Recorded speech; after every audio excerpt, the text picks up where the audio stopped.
Dave Anderson here with the Fisherman magazine. It's November 16th. These are your headlines. We're still hearing about the occasional big striped bass coming from the surf, especially in Rhode Island and Connecticut. We're also hearing about some wreck-sized tuna out at Stellwagen and out at the Hooter, south of the Vineyard. And we've got another Titanic tog in the reports, 21.5 pounds, caught by a Sunbeam fleet angler. Pretty cool stuff. Stay tuned for all that and more on this week's New England Fishing Forecast. The Fishing News is sponsored by these fine partners.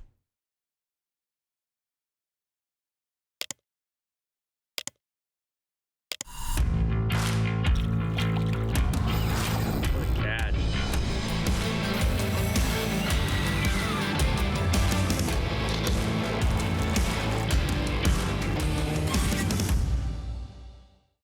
Before we begin, we've got a few news items to share with you, and the first one is this week's installment of Jenni Ackerman's Open Boat. This one talks about identifying surf structure. Check it out. Hi everyone, welcome to this week's Open Boat. Today we're going to be talking about some very important things when you're fishing off the surf. It's about identifying structure. So it's important to know what you're looking for when you're fishing off the surf because you just don't want to be blind casting. You've got to know how to identify sandy bottom structure. So I'm going to talk about three things today: sandbars, troughs, and cuts. So to start, a sandbar is a little lump in the sand. It's a sandbar, self-explanatory. And you can identify these by seeing when a wave forms and it starts to crest as it's coming in and crashes down. That's when it meets the sandbar. That's when it starts to crest and cut. And coming in, you have smaller waves that don't crest, like little tiny little baby waves coming into the wash. So that's your sandbar. Following your sandbar, you have the sandbar, and then in between that and the beach, you have your trough. A trough is a little deeper bit of water, and what's awesome about a trough is it can hold bait fish and predator fish. It can hold peanut bunker, little rainfish, sand eels, and those predator fish, like stripers, bluefish, fluke in the summertime, they hang out in that trough because that's their meal source. The trough is like a buffet for these predator fish here. So the trough is easy to identify. Like I said, you see those little cresting waves, but usually if you have a sunny day, you could see the darker water color for said trough. So how do these bait fish and predator fish get into the troughs past the sandbar? They use cuts. Cuts in the sandbar. The best way to visually describe them is a rip current that you see in the summertime. You have that rough white water pushing water out, and that's your cut in the sandbar. That's like the Garden State Parkway from, you're in New York, you're trying to take the Garden State Parkway down to get to like Belmar. That's your cut. That's the parkway into the trough. So they use that cut to get into the trough and feed, and that's a good spot for you to fish. So I had great success fishing a trough last month. I was fishing a bucktail in a trough, and I had my 49-inch bass that I caught in that trough, and that was amazing and very rewarding. And after you guys watch this video and familiarize yourself with sandy bottom structure, you can now see, oh, that's a trough. I know that I can find a good cut and fish that cut going into the trough. There's a sandbar. I'm gonna look for that now. I recommend going to like your favorite fishing beaches at like low tide and look for those sandbars. Try to find those at low tide. Just know what you're looking for. And I wish you guys luck on your next surf adventure.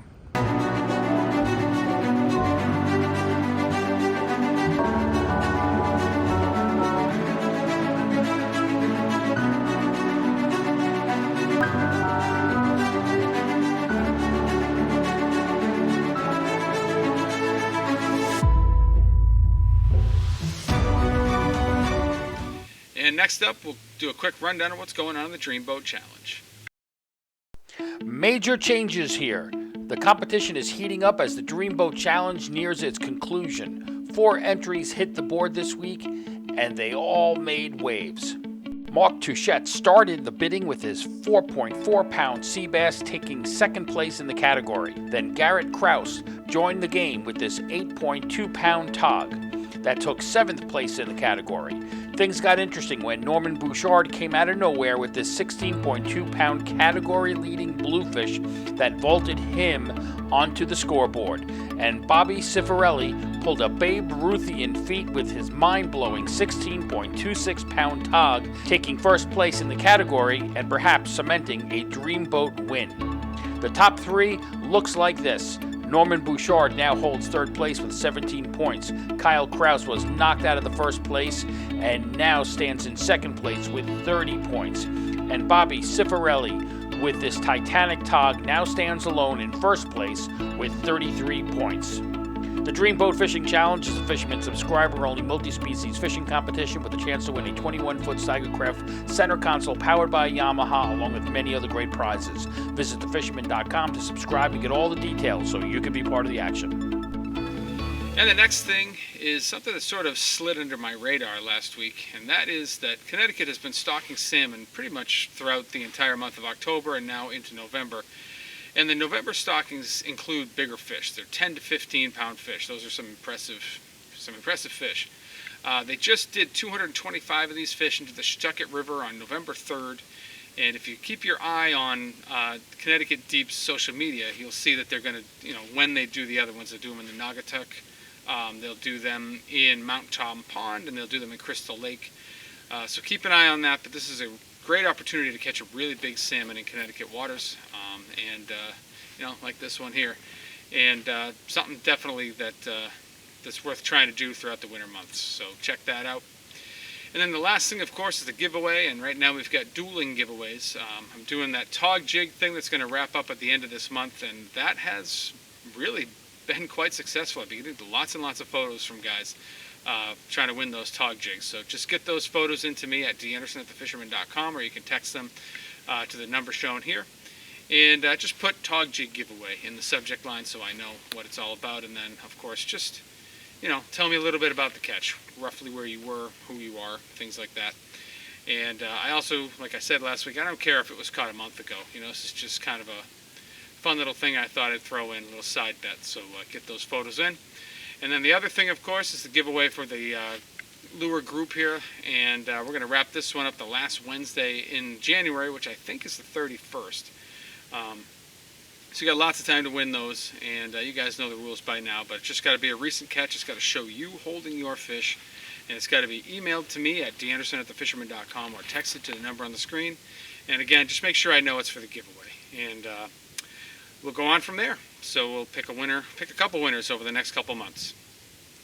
Moving over into the reports now, I think we can declare the striper season up in Maine and New Hampshire officially over. It was a great run, and I don't think anyone's going to forget this one for a long time. Dropping down into Massachusetts, things are winding down extremely quickly now. And let's get the first rundown of that from James Jewkes. Well, here's the report. Up on Plum Island, if you work hard at it, you still may find a fish or two. I haven't been up much. I've been a little sick, but that's not going to stop me from getting out another time or two. But it looks like just about everything is quieted down. I know a few fish that were caught, but they were towards the back bays. Might have been some holdover guys. Who knows?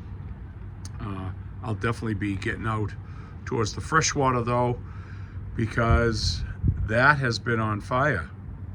Between the bass, the pike, the carp, the panfish, you name it, guys have been hammering them. Not just the river either. It's been pretty much all the ponds have been producing if you've gotten out.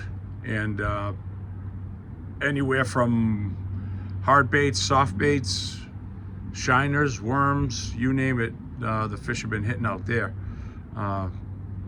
So get out when you can. But the striper fishing has really tapered off. So enjoy what you can. The next few days are supposed to warm up. You never know. Could find that monster coming through. See what happens. I know I'll give it a shot. All right, Dave, that's it from here.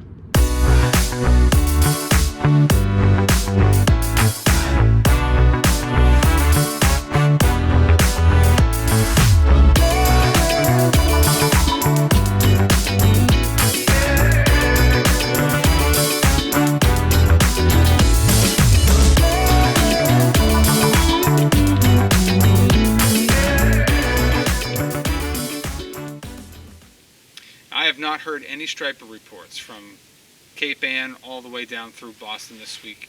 That's probably just a sign of the times. I think fishermen usually give up before the fish do. I'm certain that there are still a few schools of stripers moving along that stretch of the coastline, but they're definitely going to be exiting quickly, and we'll see if we hear any reports between now and next week. I still am hearing some striped bass reports from the South Shore, so like Cohasset down to the canal. These fish are definitely moving quickly. They're definitely on the smaller side. It's mostly a daytime thing at this point, but there are some stripers there if you're trying to get that last one of the season. Jumping over the canal, kind of the same deal. There have been gannets sighted off of some of the beaches of Sandwich, diving on some schools of bait. Some people are saying it's bunker. Some people are saying it's mackerel. I say it doesn't really matter. This is something you definitely want to keep an eye on. I remember, I think it was 2010, we had like a crazy hit of stripers. This was in December, so still 2+ weeks from now. Gannets diving on herring. The herring got tight to the beach, and lo and behold, there were some big stripers on them. So guys in that first week of December, off of the beaches of Sandwich on Cape Cod, had fish up to 40 pounds on metal lips, on paddle tails, on topwater plugs.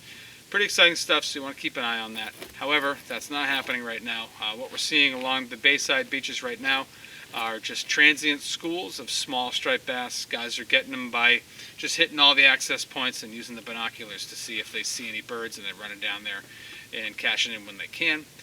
And I mean, that's pretty much the same story all the way around the Cape. The only difference might be up in some of the salt ponds along the south side, where you may find a little bit of an increase in action. But you're still going to be mostly fishing for schoolie-sized fish. The best striped bass fishing on the Cape is happening in eastern Buzzards Bay and then up along the southern New England shoreline. That's where you're going to find, fish in the 25 to 35 inch range with the opportunity to break 40 inches. It's not like a lot of fish in that area. It's more like little concentrations. So if you can get in on one of those little concentrations, you might do okay. You might get some decent fish, especially if you're going to fish after dark. Up inside the canal, it's been okay. I've heard of fish up to 22 pounds out of the canal this week, but definitely airing more toward 22 inches. Good top water action. The windows have been short. For a little bit more on that, let's toss it over now for the last report of the season, I believe, from East End Eddie. I've got a west tide working behind me. The west tide gets most of my attention this time of year during the fall migration, because when stripers, a lot of them go right to P-Town and then swim south from there, but the ones that enter the canal ride the west tide all the way to Buzzards Bay and then continue swimming south on their journey, the migration. So, so usually this time of year, the west tide is the most productive, but this year it's been the east side, especially in October. I really think some of those fish really weren't migrating. They were just going back and forth riding the tides, and there was some bait here, so they stayed for a while. But what's left is, there's schoolies here, 21 inch to 26 inch, and once in a while a slot fish and occasional bigger fish than that. But you have to work for them, and most of the guys have got their gear stowed away for the winter. The boys of summer don't want to become the boys of winter, and but there are still some diehards out here, like Bo McKinnon, a great guy he fishes every day that he can until Christmas Eve the last couple of decades. So Bo will be out here, and that paid off last week. He caught a bunch of fish in the morning, including a 22-pound striper with a Wally's Wonder Bread colored pencil. And so I was happy for Bo. He's a great guy. So I just got back from Disney World, where my grandchildren enjoyed the rides, but what I liked was the Hall of the Presidents. I love that place. And when you go into inside in the lobby, there are glass cases with some memorabilia from our presidents inside the glass cases. And one thing in there I noticed was a huge fishing reel owned by President Franklin D. Roosevelt. And you can see just by the size of this reel that he's targeting more than a striped bass. I had read about him catching some big tarpon, and I think he's probably targeting other species even bigger than that too, because it's a big reel. So if you're ever in that area, stop in there. It's worth it. Really, it's great. This is it for me today, and I'd like to thank Dave Anderson and the Crusoes for allowing me to share my thoughts with you. And have a safe winter and a happy holiday season, and God willing, I'll hopefully see you in the spring. A lot of saltwater anglers are turning their attention inland now. They're, fishing the Cape ponds. They're fishing any of the stocked ponds throughout Massachusetts.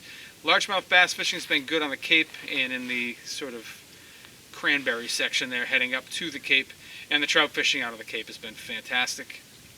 And the last thing is heading out west toward the Rhode Island border. We're still hearing about great tog fishing from Jason Colby. In fact, he's planning to keep his boat in the water an extra couple of weeks. So if you want to add some tog to your turkey next week, you may want to check in with Jason, get on the boat with him. He'll put you on some good fish. And, they're getting some codfish still. And, of course, if you catch a sea bass, you got to release it in Massachusetts waters because that's been closed for a couple months now. But bottom fishing's been good. And that's what happened for you guys in Massachusetts this week. Jumping over into Rhode Island, there's really two main areas of focus for most of the saltwater anglers in Rhode Island. It's either tog or bass. But before we get into my little diatribe on that, let's toss it over to TJ Kopecky and get a little East Bay report. Thanks, Dave. Hey guys, got a quick video for East Bay, Mount Hope Bay area, and just a little info on a trip that I took out to Newport again this past weekend. Let's start up in the Barrington and Warren Rivers. The tog bite is still there. Unbelievably, there are still lots of tautog up and down the Warren and Barrington Rivers, behind the American Tourister, on the pilings of the bridge. Also, there are some small stripers underneath the bridge at night.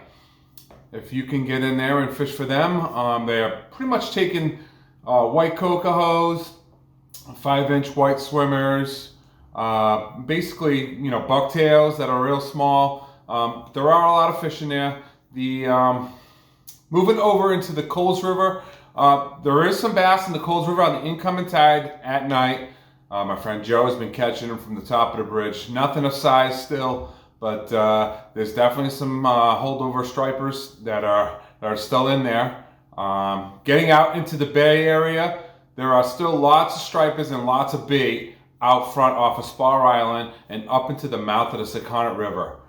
On Sunday, I took an outing up to Sachs Point again to do some tautog fishing, and it was a cold day, don't get me wrong, but it is halfway through November right now, but we had another phenomenal day. The bite was all day long bite on one spot. We literally did not move around. We stayed in one spot all day and swung around the tide on our anchor. So it was a really good day with sea bass and tautog again. On our way out, we did see lots and lots of birds working over in the Fogland Point area of Sakonnet River. We stopped to try to take a couple of casts. We didn't catch anything. We saw the bait on the sounder. I know there's lots of bait out there. The previous week I went out there, we ran into a school of adult bunker. I'm talking, there was bunker from anywhere from 9 to 15 inches long, just swimming all by themselves, tailing. So I know there's some big bait out there still, and you might have another chance at a big bass. You never know. Moving up towards the Taunton River and inside of there, we did see some sporadic birds here and there. We haven't connected any fish. We didn't mock really too much going out, but the tog fishing underneath the old Brightman Street Railroad Bridge is actually been pretty good too. I managed to take a little walk out there, and there had to be about 10-15 guys out there catching some fairly decent tautog. I didn't get a measurement on them, I just watched them. But a couple of them were keepers. So there is some tautog up in there also. So I think with the upcoming week, with this water, if the temperature drops a lot more, we're still in the mid-50s in the bay, and up in the ocean front, it was 55 degrees. I think if the water drops quite a bit more, I think you're going to start to see the fish move out of the rivers and then all start congregating towards the ocean side and getting into that deeper water where it's a little bit warmer for them. But I mean, hopefully it stays. I mean, it's great, you know, seeing lots of people still in the bays and in the rivers still catching to tog. So we'll see what next weekend brings, and I hope everybody has a nice week. Tight lines. For more than 20 years, anglers everywhere have come to know one thing, that nothing says no to fish bites. Togging has been exceptional in Rhode Island over the last few weeks, actually. We've just had excellent tog fishing throughout the state, and it doesn't even really matter where you are. I can't give you like one particular spot that's been better than another. It's been good off Newport, it's been good off Narragansett, it's been good out by Block Island, and it's been good on the ledges and wrecks all along South County as well. The other thing is that you're getting a lot of other species in there. So you're getting some codfish, you're getting some nice sea bass, you're even getting some big scup in the mix. So bottom fishing on the whole has just been really good throughout all of Rhode Island. Striper guys, it's more of a hunt and peck transient thing. There's good striped bass fishing to be had. Most of these fish are on the smaller side. It's mostly during the day. At least most of the guys that are doing it during the day. Just going out with the binoculars like we were talking about in the Cape, and just looking for schools of fish, you know, with birds diving on them and just running down there and getting them on top waters, getting them on paddle tails. The guys that are finding the bigger fish are doing it after dark.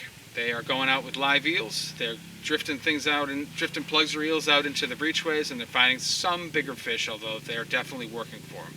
It's far from a guarantee, but the fishing's been when the guys have been able to get them, I should say, the fishing's been pretty good. For a little bit more on what's going on in Central Rhode Island, we're going to toss it over now to Captain John Lee from JL Charters. We've had some good blackfish trips this week, fishing anywhere from 60 feet to 90 feet. Good bites on spider crabs and green crabs. So if you're finding the green crabs are hard to come by, the spiders work great. I just cut them in half and I pull that carapace off. And they're a hard bait. They kind of destroy scissors, but they're a good bait. Blackfish like them. We had a good codfish trip today, which is Wednesday. Fishing, I think we were in 65 feet up on some high rocky spots. And things that I've heard, I heard there was a shot of weakfish on the South Shore of Rhode Island. And I heard there was some mackerel down that way as well.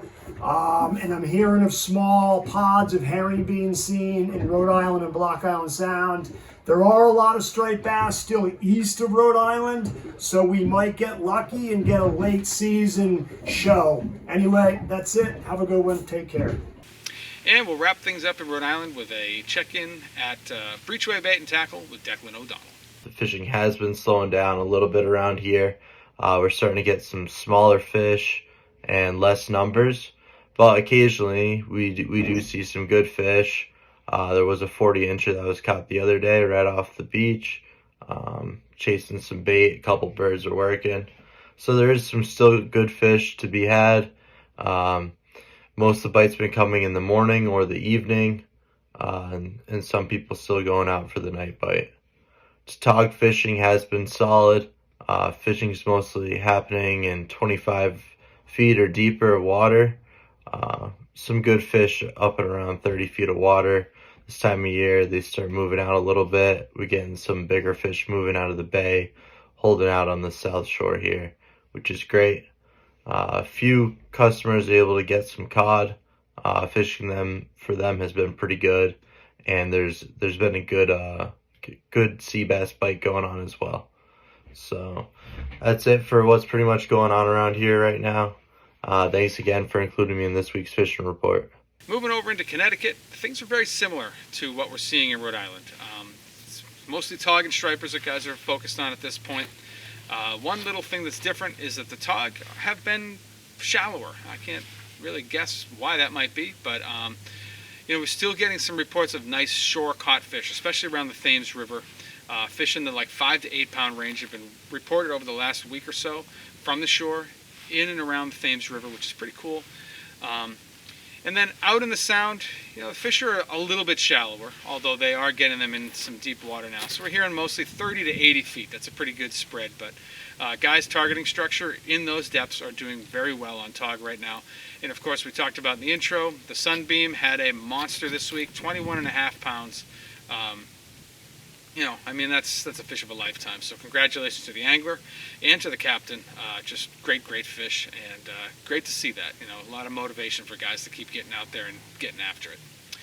Getting up closer to the Connecticut River, we're seeing a lot more striper action in that area. Most of these fish are on the smaller side, 18 to 25 inches, something like that. The guys that are fishing at night, though, are finding some bigger fish, especially the guys throwing eels. It's a grind finding those bigger fish, but the rewards are worth it when you do find them. And definitely live eels seem to be doing the most damage. I've seen fish up to 30 pounds from Connecticut waters from the surf guys over the last week or so. And it's cold at night. I was out last night, and I feel like my hands are still cold. But it's either that or you don't fish. And November leads to December, and we all know what comes after that. So it's worth it to get out there. For a little bit more on what's going on in the Connecticut region, let's toss it over now to Mike Roy from Real Cash Charters. Hey, what's up, guys? For this week's fish report, the black fishing is still good, but the trick is to find new pieces of bottom that haven't been fished. A lot of the humps where you were fishing a few weeks ago have now been overfished, and you're going to find mostly all shorts there. So if you could get on a piece that hasn't been fished hard yet, you should be able to put together a nice limit of tog. For the stripers, the Long Island Sound has been pretty quiet unless you find some schools of transient fish. I would focus my efforts on the winter holding areas. So the stripers do move up into some of the rivers to spend the winter, and those areas should start seeing some fish push in. So that's it. Good luck.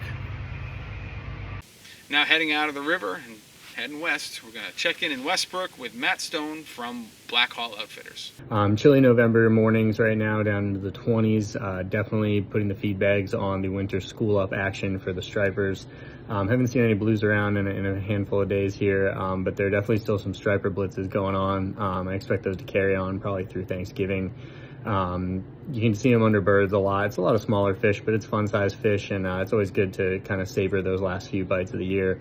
Blackfish bite, we've got a really excellent blackfish bite in the Long Island Sound right now. It's been about as good as it gets.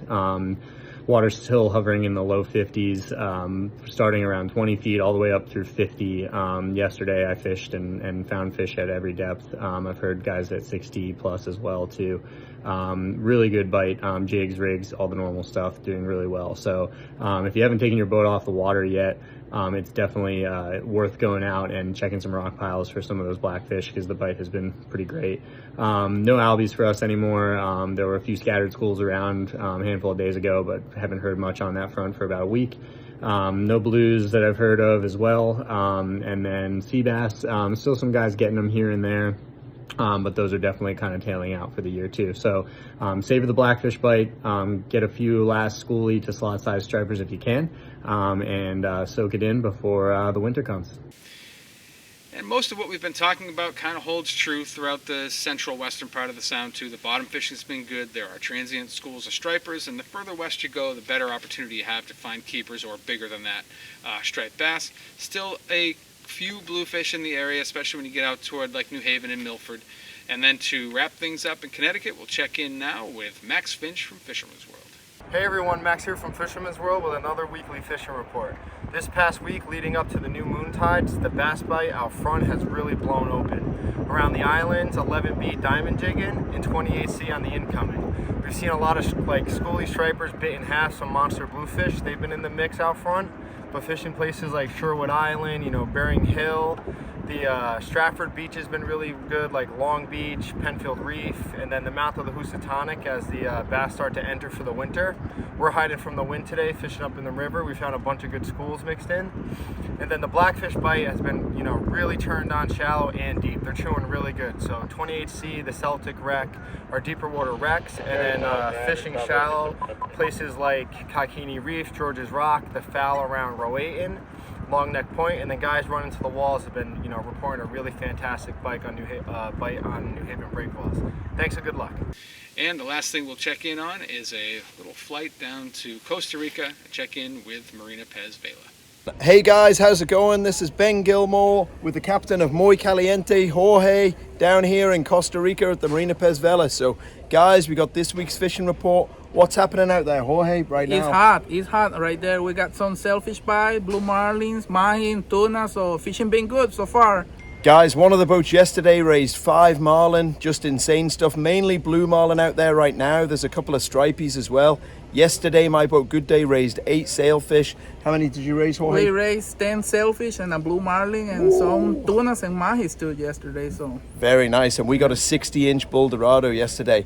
Inshore's picking up, guys. We got a few snook, we got some rooster fish. The fishing's hot down here in Costa Rica. Come and check us out. This is Ben Gilmour aboard Good Day and Captain Jorge aboard Muy Caliente. See ya, guys. And that's what I have for you guys in the reports this week. Things are slowing down, but freshwater fishing's starting to fire up.